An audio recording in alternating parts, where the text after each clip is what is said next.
та это зарсом ахчин преми харнин. Дишер хош президент хахтерс ахшимыш пейт боуж дехач багады. Цохахтра жопуш президент эдисер ши студент Волчешхан ши халхар гонорар ныштехкар. И получил тогда 720 рублей. Это были баснословные деньги в советское время, огромные деньги. Значит, ну, я со всеми там студентами, всех, кто с нами учился, поделился. Тетке купил телевизор, там забор мы сделали еще новый. Надо максимально то, что ты получил, чтобы люди, побольше людей охватить. Зато вот если ты так пытаешься, будет вспомнить что.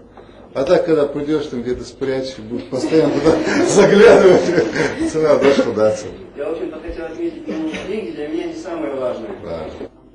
Ваша хлычак дуалш президент юхуди ягыл бицер кегер хойца тулмыш, что бил гылдыр, да ходич ханы республикуль хош иштер куциеш бутыбацки.